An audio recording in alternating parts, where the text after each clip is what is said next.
leadership of others. Leading others. Like in the previous teachings, I shared with you that there are two types of leadership. And the first one is self-leadership. And that's your ability to lead your soul. And that's your ability to discover your purpose. Self-leadership begins at the point that you discover the reason behind your existence. Self-leadership begins at the point that you discover your gifts, your talents, and your potentials.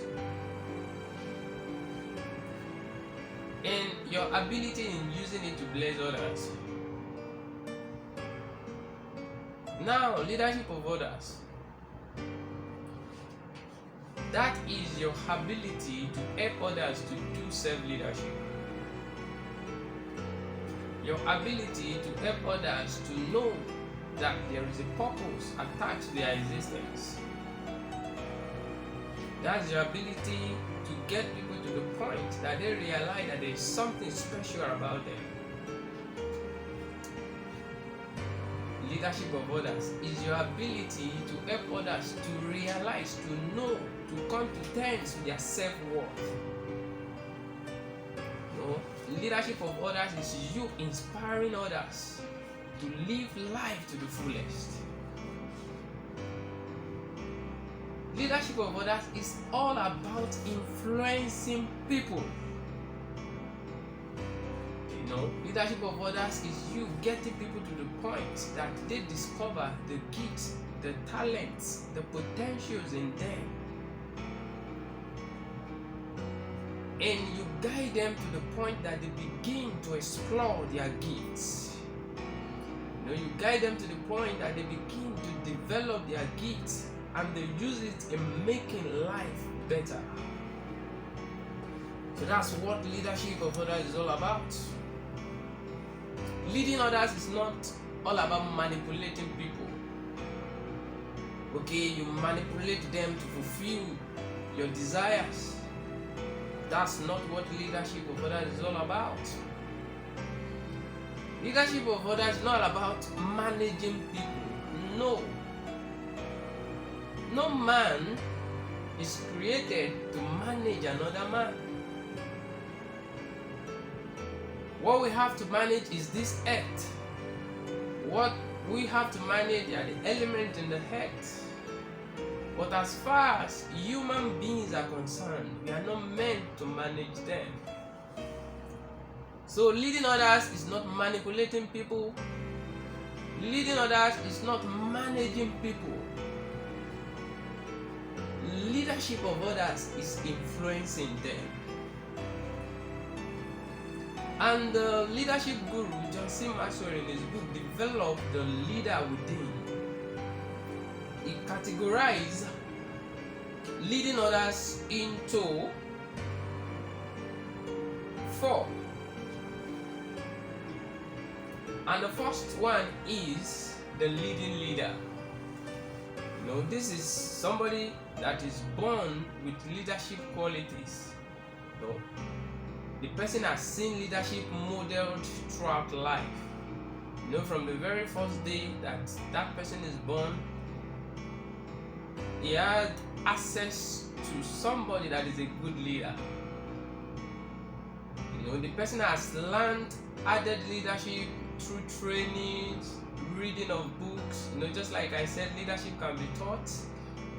Leadership can be learned. The person has been reading, attending seminars on leadership and the like. So this person, according to John C. Maxwell, is a leading leader. And the second category is the learned leader. This person also has seen leadership modeled in his life. At one point or the other, he has access to somebody that is a good leader, and he listening to the person, he's watching the person becomes his role model. And now the person now took it upon himself to develop himself, to learn self-discipline, to be a great leader. So that person is a learned leader. And the third category is the latent leader, according to John C. Maxwell. This person has just recently seen leadership modeled. Maybe all of his life, the father is not even influencing him in any way positive. Those around him, they are always influencing him negatively. And this person that gets out of that point to another point that he could see good leadership modeled firsthand. So that kind of a person is a latent leader. And he can emerge through self-discipline, through reading of books, as far as leadership is all about, working on himself as far as self-discipline is all about. He can become a leading leader.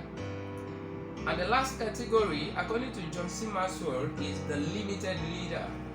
This person has little or even no exposure to leaders. From the day he was born to this very moment, all those people around such a person, they are bad influence, bad leader from father. The father is going to be a drunk, the father is a smoker, a wife beater, and even the wife is an adulterer. The brothers, all of them, they are drug addicts. He has no access to any good leadership models. So that kind of a person is a limited leader, has little or no exposure to leadership training. But this person has a desire to become a leader. So that person is a limited leader. Now, to that person that falls into the category of a limited leader, you have little or no exposure to good leadership. You have little or no exposure to leadership training, but you have desire to become a leader. There's something within you that you want to affect life positively. You want to take people's life forward. I'm telling you, it all begins with you. It all begins with that desire on your inside. With that desire, look around you. Look around you. There are people that are good leaders. Move close to them, learn from them, ask them questions, tell them where you are coming from, tell them where you are now, and tell them where you want to be. I'm telling you, that desire of yours is the starting point to becoming a leading leader. So leadership of others is all about influencing others. And sociologists, they have it that every person, no matter how introverted that person is, will influence at least 10,000 people in his lifetime. No matter how introverted you are going to influence at least 10,000 people in your lifetime. And that's to tell you that we are all leading others one way or the other. In your house as a father, you are leading the family, you're leading the wife, the children, and those that lives with you under the same roof. But when you get out, your boss might be leading you. But the truth is, you are a leader at one point or the other in your life. Just as I am speaking to you now, because I am influencing people positively, I am a leader. So where you are, whenever you are influencing people either positively or negatively, you are a leader. So the question is, are you a good influencer? Are you a good leader? Are you influencing people positively? And that's what that should be paramount in your heart. Leading others, affecting life positively. Now the question is, how can you lead others? What we are talking about is leadership of others. How can you really lead others? A leader that thinks he's leading with no one following is just taking a walk. You said you are a leader, and you say this, everybody in the organization, they oppose you. You said, let's go here, and you are going this direction, and every other person, they are moving the other direction. I'm telling you, you're not the leader. Because anybody that says he's leading with no one following is just taking a walk. So how can you lead others?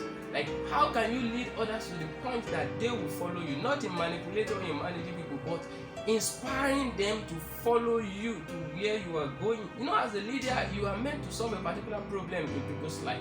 You are meant to make lives better. You are meant to make the earth a better place. But how can you get people to follow you in carrying out this great adventure of making lives better?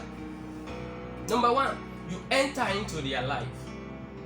Enter into their life. It could be either by election, maybe you are appointed as the head of the organization. You are elected, you are appointed. Yes, you have access to their life.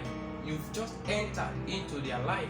It could be by right. As a father, you give birth to a child. By right, you have entered into the life of that child. Even before then, you get married to a woman, you've entered into the life of that woman. So the first step to leading others is you enter into their life. You know, you cannot live alone here. No man is an island of himself. You have to relate with people. So, but you've got to enter into their life. And number two, get to know them. Get to know them. You know, have a relationship with them. You know, care for them. You know, people don't care how much you know. What they care about is how much you care. How much do you care for them? How much do you care for them? And that's why leadership is not the thing of the head, what you know. No, leadership is about the heart. With your heart, you care. You know, so when you enter into their life, you get to know them, you care for them, have a relationship with them. Because, you know, leadership is not about what you know. Just like I said earlier, you know, we have professors that their children are wayward. Why? Is it because they don't have knowledge? They are intelligent. They are clever. You know, they are wonderful. But leadership is not all about what you know. It's about how much you care.